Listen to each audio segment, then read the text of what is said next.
وَأَدُّوا الْأَمَانَاتِ إِلَىٰ أَهْلِهَا وَإِذَا حَكَمْتُم بَيْنَ النَّاسِ أَن تَحْكُمُوا بِالْعَدْلِ قَالَ النَّبِيُّ صلی اللہ علیہ وسلم حب الوطن من الایمان صدق اللہ العظیم۔ مسلمانوں سنبھل جاؤ، سنبھل جانے کا وقت آیا۔ مسلمانوں سنبھل جاؤ، سنبھل جانے کا وقت آیا۔ بہت سوئے ہو تم، اب ہوش میں آنے کا وقت آیا۔ جلا ڈالی تھی کشتیاں تم نے اندلس کے ساحل پر، انہی ماضی کی راہوں پر پلٹ جانے کا وقت آیا۔ چلے تھے 313 جہاں سے تم مسلمانوں، وہی تاریخ دہرانے کا وقت آیا۔ انتہائی واجب الاحترام میرے محترم بزرگوں، دوستوں، بھائیوں، عزیز نوجوان ساتھیوں، آج ہم اپنے محترم بھائی چودھری محمد منور صاحب کی دعوت پر یہاں جمع ہوئے ہیں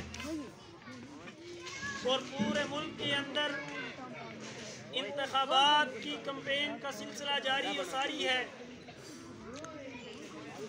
وقت کافی ہو چکا ہے، میں انتہائی مختصر الفاظ میں آپ کے سامنے اپنا جب مارز وجود میں آیا تو بنیادی طور پر 3 نظریے بتلائے جاتے ہیں۔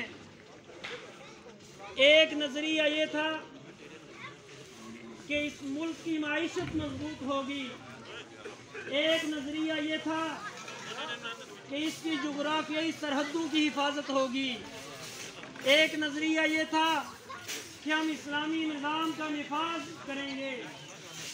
لیکن افسوس ہے کہ آج تک ہماری قوم، ہماری عوام اس بہتر معیشت کو بھی ترس رہی ہے۔ ہماری عوام، ہماری قوم اس جغرافیائی سرحد کی حفاظت کے لیے بھی پریشان ہے، اور مذہب پسند لوگ، کلمہ گو لوگ، جنہوں نے یہ سمجھ رکھا ہے کہ ہم اس دنیا میں آئے ہیں تو مہمان بن کر آئے ہیں، ہم نے اس دنیا سے چلے جانا ہے اور زندگی کا حساب دینا ہے، اور وہ اس لیے بھی پریشان ہیں کہ آج تک یہاں اسلامی نظام کا نفاذ بھی نہیں ہو سکا۔ انتخابات آتے ہیں، الیکشن آتے ہیں، جلسے جلوس ہوتے ہیں، بڑی بڑی جماعتوں کے لیڈر آتے ہیں، اپنے اپنے بیانات کرتے ہیں، اور ہم لوگ خود ہی ان کو دعوت دیتے ہیں، ان کے بیانات سنتے اور سناتے ہیں۔ لیکن افسوس یہ ہے کہ ہم سیاست کو گال کے طور پر پیش کرتے ہیں، ہم سیاست کو گولی کے طور پر پیش کرتے ہیں، لیکن حقیقت یہ ہے سیاست رسول اللہ صلی اللہ علیہ وسلم کی وراثت کا نام ہے، سیاست انبیاء کے وظیفے کا نام ہے، سیاست افہام اور تفہیم کے ساتھ مسائل کے حل کا نام ہے، اور آج ہم نے سیاست کو بطور گال پیش کر دیا، آج ہم نے سیاست کو گالی کا نام دے دیا، آج ہم نے سیاست کو دوسرے کے اوپر کیچڑ اچھالنے کا نام دے دیا، آج ہم نے سیاست کو دوسرے کی غیبت کرنے کا نام دے دیا، آج ہم نے کہا ہم ملک کے ساتھ بڑے مخلص ہیں، ہم وطن کے ساتھ بڑے مخلص ہیں، میرا دوسرا سیاستدان جو بھائی ہے وہ مخلص نہیں ہے۔ میرے بھائیوں، یہ سیاسی روش قابل قبول نہیں ہے۔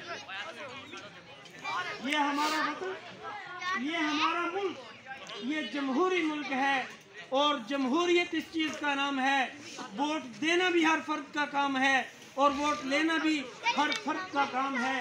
ووٹ لینے والا بھی اسی وطن کا شہری ہوتا ہے، اور ووٹ دینے والا بھی اسی وطن کا شہری ہوتا ہے۔ لیکن افسوس اس بات پر ہے کہ 75 سال سے زیادہ وقت ہو چکا ہے، ہم نے ووٹ کی پرچی ڈالتے وقت اپنے نظریات کو نہیں دیکھا۔ در حقیقت اللہ کا قرآن کیا کہتا ہے؟ ان اللہ یأمرکم ان تؤدوا الامانات الی اہلہا۔ اے ایمان والو، اللہ رب العزت حکم دیتے ہیں کہ امانت جو ہے وہ امینوں کے حوالے کرو، جو امانت ہے وہ اس شخص کے حوالے کرو جو آپ کی امانت کی حفاظت کرنا جانتا ہے۔